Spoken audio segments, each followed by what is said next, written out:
Imagine your child logging into Roblox to play with friends, only to be approached by a stranger offering Robux in exchange for private photos. This is happening regularly, and it's been documented in dozens of cases and multiple lawsuits. In fact, Roblox reported submitting over 24,500 reports to the National Center for Missing and Exploited Children in 2024. One lawsuit in Michigan alleges a 10-year-old was targeted through Roblox and coerced into sharing explicit images, showing just how real and damaging these encounters can be. The question is, how did Roblox allow its platform to reach this point? Roblox's rise was extraordinary. By 2025, the platform had grown to well over 100 million daily users, becoming one of the largest online spaces for children and teenagers. But this rapid expansion highlighted a problem at the core of the company's strategy. Growth always seemed to come first. According to former employees and leaked internal documents, safety features often took a backseat to initiatives that brought in more users or revenue. Requests to strengthen protections for kids were frequently postponed, while development resources were funneled toward features that enhance engagement or monetization. Operational gaps reinforced this pattern. At its peak in this period, Roblox employed around 3,000 moderators, a much smaller team compared to other major platforms with similar or even smaller user bases.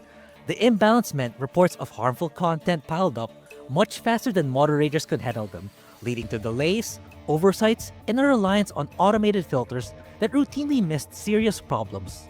Design choices also created major vulnerabilities. Roblox allowed anonymous signups with minimal verification, open chat functions, and a system where anyone could create their own games. While these features fueled creativity and community growth, they also gave predators multiple avenues to target children. Once inside, bad actors would quickly exploit these loopholes in ways that Roblox's limited safety infrastructure struggled to contain. Financial filings from those years further underline where priorities lay. Large sums went toward marketing and user growth, while safety projects like stronger chat filters or robust age verification remained underdeveloped. Some prototypes existed but never received the necessary resources to move beyond testing. Critics and former employees argue this wasn't simple oversight. It was a consistent pattern of leadership allocating attention only when the company's public image was threatened. By the time these shortcomings became public, harmful tactics had already spread widely across Roblox, and it was through these very features that predators began establishing a predictable pattern of how they approached children. Predators on Roblox often use a step-by-step pattern to groom children. First, they connect through friend requests or public chats, usually targeting kids who seem younger or are playing alone. Next, they build trust by offering Robux or rare in-game items, creating a sense of obligation that makes kids feel they owe continued interaction. Finally, they push conversations off Roblox to platforms like Discord or Snapchat, where there's little to no oversight, and the discussions can escalate into dangerous territory. One of the most alarming cases that illustrates this pattern involved Arnold Castillo, known online as Dr. Rufatnik. He posed as a trusted developer on Roblox, used gifts to gain the confidence of a teenager, and then lured the victim into an offline meeting. That encounter ended in trafficking and eventual prosecution. Castillo was arrested and sentenced after investigators connected his grooming tactics back to Roblox. The case became a disturbing benchmark, showing how behavior that started in-game could spiral into real-world harm. Some games on the platform also became known hotspots for grooming. Lawsuits and investigations flagged experiences like Escape to Epstein Island and Diddy Party, which were disguised as casual hangout spaces but included sexual themes and roleplay elements.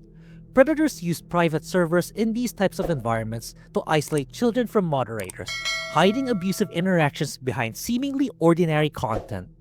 The scale of communication on Roblox makes it even harder to catch these patterns. The platform handles billions of chat messages every day, which helps explain why subtle grooming behaviors often slip past automated filters and delayed human reviews.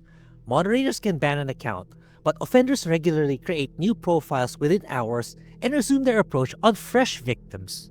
Roblox's own logs and internal reports showed these tactics repeating for years. Employees noted the same grooming structures reappearing across thousands of cases, but the reporting systems and moderation teams struggled to keep up with the sheer volume. By the time a predator was identified and removed, they often had already shifted conversations onto other apps where Roblox had no oversight. As more cases surfaced and patterns become undeniable, pressures began mounting outside the company.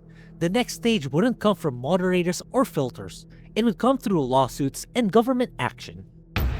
The courtroom became another front line for Roblox in 2025, as state attorneys general and private families began holding the company accountable. One of the most prominent cases came from Louisiana's Attorney General, who filed suit alleging the platform failed to implement even basic safeguards to protect children. The complaint pointed specifically to Roblox's weak age verification system, which allowed adults to pose as kids by simply entering a false birth date when creating an account. Additional suits soon followed in other states, joined by class action filings from parents who said the company ignored clear risks despite relying heavily on its young user base for growth. Lawmakers and attorneys general also raised questions about Section 230, the statute that shields platforms from liability over user-generated content. Rather than pushing to abolish its protections outright, the debate centered on whether immunity should still apply when a platform's design appears to facilitate exploitation. The argument was that features like anonymous signups, open chat functions, and frictionless in-game transactions weren't just neutral tools, but design choices that made grooming easier. At the same time, the Federal Trade Commission opened lines of inquiry into whether Roblox violated children's privacy rules by collecting data from users under 13 without obtaining valid parental consent. Evidence of the scale of abuse only intensified scrutiny. In the first half of 2025 alone, Roblox submitted roughly 1,200 reports of suspected child exploitation to the National Center for Missing and Exploited Children after rolling out improved detection tools. Law enforcement also complained Roblox was often slow in handling over-account data, with some agencies waiting weeks for responses to subpoenas during active investigations. Those delays, detectives argued, hindered efforts to protect kids still at risk. Internal communications unearthed during legal proceedings painted a picture of difficult trade-offs inside the company. Former employees described tension between safety teams asking for stronger protections and business leaders wary of how those measures might slow user growth or reduce engagement metrics. Leaked emails showed executives debating whether to prioritize safety upgrades now or wait until external pressure made it unavoidable. Though Roblox has consistently maintained it is committed to child protection, the mounting lawsuits, regulatory scrutiny, and testimony from parents underscored one reality: the system Roblox had in place was no longer seen as adequate. That pressure set the stage for a series of long-promised changes the company introduced soon after. In response, Roblox introduced what it called a major safety overhaul in 2025, aimed at curbing the risks that had finally drawn heavy scrutiny. The centerpiece was Sentinel AI, a system built to detect grooming patterns by analyzing how conversations evolve inside chat. It looks for red flags such as rapid shifts from public discussions into private channels, repeated offers of gifts, or requests for personal information. To show broader intent, the company later open-sourced Sentinel so other platforms could adapt the same methods. Alongside that, Roblox introduced stricter age checks. When a new account is created and listed as under 13, the player is prompted to complete selfie-based age estimation using a quick video capture compared against AI models. For expanded access to older social features like voice chat or certain games, the platform added optional ID verification, allowing parents to upload official documents for confirmation. Another update centered on teen privacy and communication. Trusted connections, later simplified to connections, restricted who could message certain players.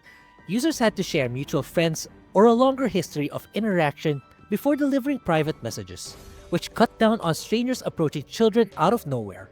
Roblox also expanded parental controls, giving parents clearer tracking of where Robux were being spent and the ability to set daily limits on screen time directly. For all the progress, these measures have clear limits. Selfie verification can be bypassed with a relative's image or an edited photo, and ID checks remain optional unless the AI tool flags a mismatch.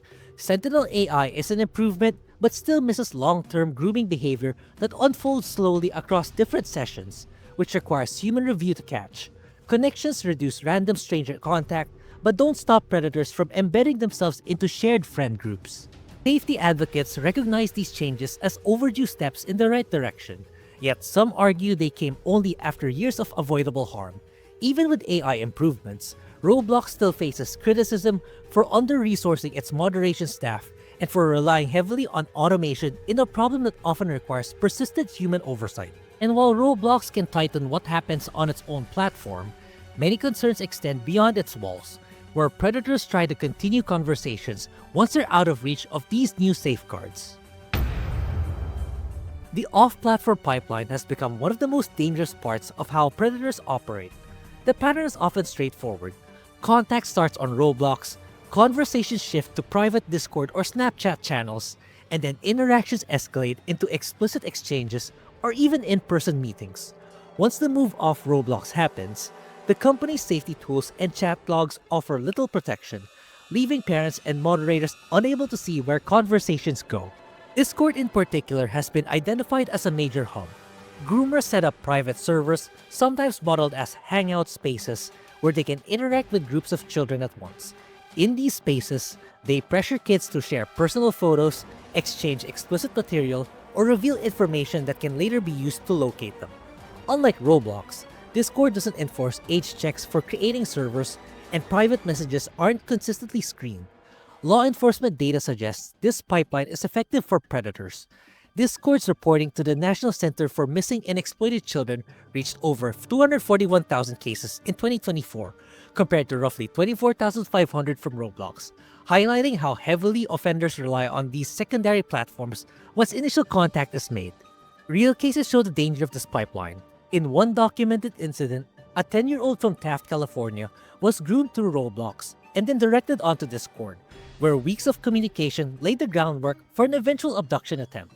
Court records from lawsuits filed in 2025 describe similar scenarios, where offenders exploited Roblox's open friend system to meet young players before persuading them to move to less regulated platforms. Once those conversations crossed platforms, monitoring broke down, and red flags that might have been visible on Roblox disappeared completely. This gap in oversight has legal consequences. Several ongoing lawsuits now name both Roblox and Discord, arguing that predators use the design of both these systems as stepping stones. The claims emphasize that Roblox should do more to limit external links or warn children about leaving the game, while Discord faces criticism for failing to detect grooming networks hiding in private servers. Legal experts say the cases raise a broader policy problem. Predators exploit seams between platforms, and current safety responsibilities are still thin at those intersections. While Roblox has tried to limit some of these risks with new friend request filters and messaging restrictions, the off-platform pipeline exposes deeper challenges. And this raises the bigger question of whether the company's latest changes are truly making Roblox safer, or whether the harm continues to outpace its fixes. Roblox's latest safety measures have been described as a turning point, but whether they are truly effective remains an open question. The technical upgrades help in some areas, yet they also have glaring weaknesses. The selfie-based age check can be fooled with borrowed photos or video clips from siblings. Sentinel AI produced more than 1,000 NCMEC reports in early 2025, a real improvement, but critics point out that the system struggles with context. Groomers who avoid obvious keywords or embed coded language in ordinary game conversations can slip through unnoticed, leaving moderators to fill a gap no algorithm can fully close. Staffing continues to be another issue. Roblox reported 111.8 million daily active users by mid-2025, yet former employees say the company relied on roughly 3,000 moderators to filter billions of chat messages and reports. That imbalance translates into long delays in reviewing urgent cases. Even after the company expanded hiring, insiders describe workloads where moderators sifted through hundreds of flagged items per shift, making it difficult to catch nuanced grooming tactics that usually require deeper investigation. Former staff say they observed leadership consistently giving growth projects priority, while safety initiatives often had to wait for external pressure before receiving resources.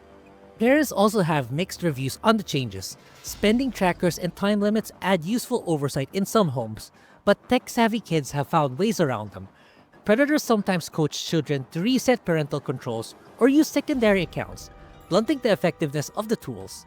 The connection system does reduce random friend requests, but groomers who spend weeks building fake friendships can still reach their intended targets. In a worrying pattern, Law enforcement has noted that predators now target younger siblings of Roblox friends once barriers are raised with older kids, shifting tactics rather than leaving the platform. Safety experts argue the improvements are a step, not a solution. AI tools increase detection but don't replace human judgment, and the limited size of Roblox's moderation workforce make it difficult to keep pace with the scale of activity. Cross-platform risks also remain unresolved, leaving a gap that predators continue to exploit. Roblox's actions show movement in the right direction, but the question of sufficiency lingers. The reality is that online safety challenges are not confined to one company, and the same dynamics threatening Roblox's community are surfacing across the wider gaming industry. Roblox has taken steps to improve safety with tools like Sentinel AI, selfie-based age checks, and tighter controls over who can connect.